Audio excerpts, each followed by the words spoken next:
కుమారునికి మూర్ఛరోగము ఉండెను. మూర్ఛతో ఎంతో బాధపడుచుండెను.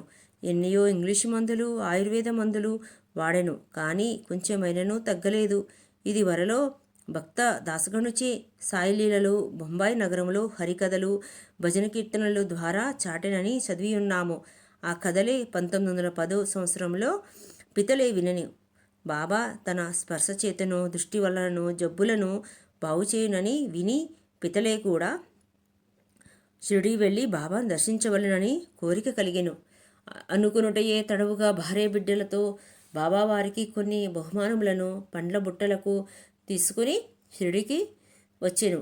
అతడు షిరిడీకి వెళ్ళి మసీదులో ఉన్న సాయికి సాష్టాంగ నమస్కారం చేసెను. తన మూర్ఛరోగి కుమారుడను సాయి ముందుంచెను. సాయి ఆ బిడ్డ వైపు చూడగానే ఒక అనుకోని వింత జరిగెను. పిల్లవాడు వెంటనే కళ్ళు తిరిగి స్పృహ తప్పి పడిపోయెను. అతని నోట నురుగు కారెను. అతని శరీరం చెమట పట్టి చచ్చిన వాని వలె పరుండెను. ఇది అంతయు గమనించున్న పితలే భార్య కూడా ఎంతో భయపడిరి. ఇది వరకు మూర్ఛలు చాలాసార్లు వచ్చెను, కానీ ఇటువంటి మూర్ఛ ఇంతసేపు ఎప్పుడునూ రాలేదు. తల్లి ఎంతో బాధగా ఏడ్చుండెను.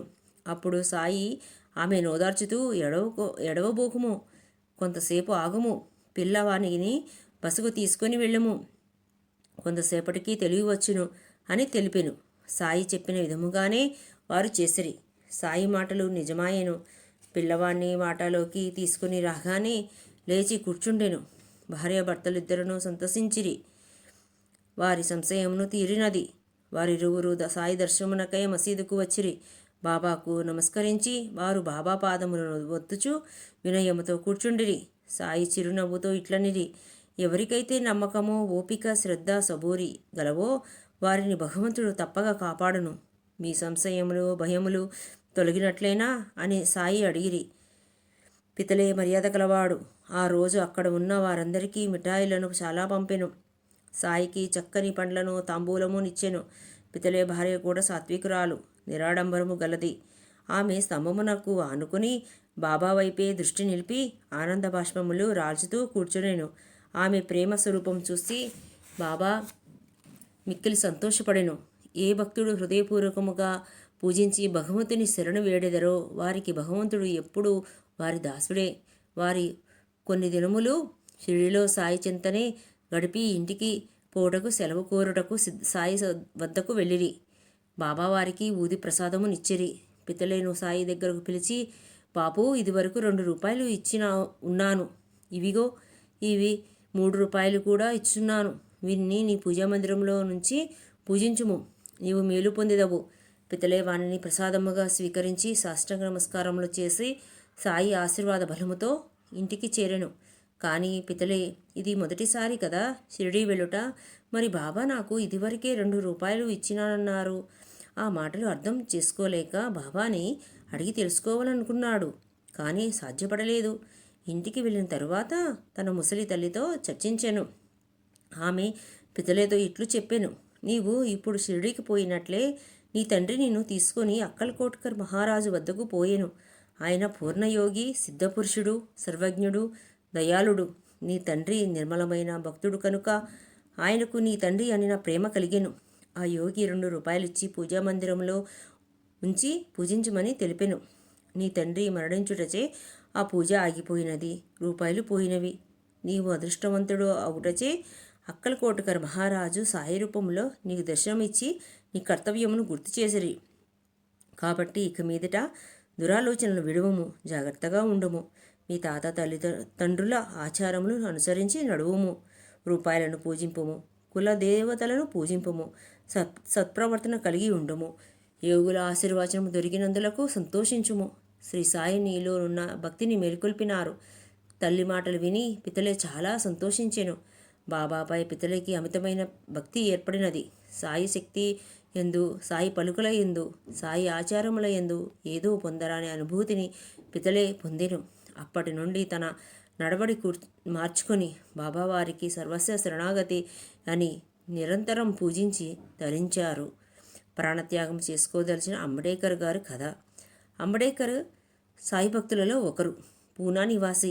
10 సంవత్సరములు ఆబ్కారీ డిపార్ట్మెంట్లో పనిచేసినారు. ఠాణా జిల్లాలోని జౌహర్ స్టేట్లోనూ ఉద్యోగం చేసి విరమించుకొని ఇంకొక ఉద్యోగం కోసం ఎదురు చూసిరి. కానీ ఫలించలేదు. అతడు అనేక కష్టముల పాలయ్యను. అతని పరిస్థితి ఏమీ బాగోలేదు.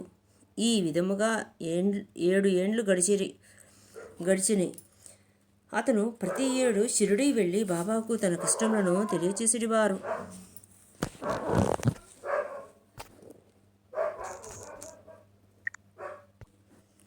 అతని పరిస్థితి ఏమీ బాగోలేదు. ఈ విధముగా 7 ఏండ్లు గడిచెను. అతను ప్రతి ఏడు షిరిడీ వెళ్ళి బాబాకు తన కష్టములను తెలియచేసేవారు. 1916 సంవత్సరంలో అతని పరిస్థితి చాలా హీనముగా ఉన్నది. అతను షిరిడీ వచ్చి ప్రాణత్యాగం చేసుకోవాలని నిశ్చయించుకొనెను. భార్యతో షిరిడీ వచ్చి 2 మాసములయ్యెను. దీక్షిత్వాడ దగ్గరలో ఉన్న ఎడ్లబండి మీద కూర్చొని ఒకనాడు రాత్రి దగ్గరలో ఉన్న నూతిలో దూకవాలని ఆలోచించెను. అతనికి ఈ ఊహ రావటం బాబాగారు మరో మార్గం వైపు అతన్ని మళ్లించారు. కొంత దూరం నా అతడికి సగుణమేయర్ హోటల్ ఉన్నది. అతడు కూడా బాబా భక్తుడే. అతను అంబడేకర్ని పిలిచి అక్కల్కోట్కర్ మహారాజు గారి చరిత్ర చదవమని తన వద్దనున్న గ్రంథము ఇచ్చాను. అతను చదువుటకు తెరవగా ఈ కథ వచ్చెను. అక్కల్కోట మహారాజు గారి కాలంలో ఒక భక్తుడు దీర్ఘరోగముతో బాధపడుచు సహించలేక నిరాశ చెంది నూతిలో దూకినాడు. వెంటనే మహారాజు వచ్చి అతనిని రక్షించి ఇట్లా నేను గత జన్మలో చేసిన పాపపుణ్యములు తీరకనే ఈ జన్మలో నీవు శరీరం చాలించినా మరి జన్మలో కూడా వాటిని అనుభవించవలెను. ఒకవేళ ఈ జన్మలోనే అవి పూర్తిగా అనుభవించినా వచ్చే జన్మలో సుఖములు అనుభవించదవు, మంచి జన్మము ఎత్తెదవు అని ఉండెను. కావున చచ్చే ముందు నీ పాపములన్నిటినీ అనుభవించి చావవలయును, మరుజన్మకు మిగిల్చినేలా అని అతనికి కనువిప్పు కలుగజేశాను. ఈ కథను చదివి అంబడేకర్ చాలా ఆశ్చర్యపోయి బాబాయే నాకు ఈ రూపమును తెలియజేసినారు. సాయి సర్వజ్ఞత్వమును దయాళుత్వమును తలుచుకొని బాబాపై నమ్మకముంచి దృఢ భక్తితో ఉండెను. అంబడేకర్ తండ్రి కూడా అక్కల్కోట్ మహారాజు గారి భక్తుడు కావున కొడుకు కూడా తండ్రంతటి భక్తుడు కావాలనని సాయి కోరిక. సాయి ఆశీర్వాద బలముచే జ్యోతిష్యం చదివి అందు మంచి అనుభవం గడించి దాని ద్వారా బ్రతుకుటకు అలవాటు పడెను. బాధలు కష్టములు మొటుమాయమయ్యెను. కావలసినంత ధనము సంపాదించెను. మిగతా జీవితం అంతయు సుఖముగా గడిపెను.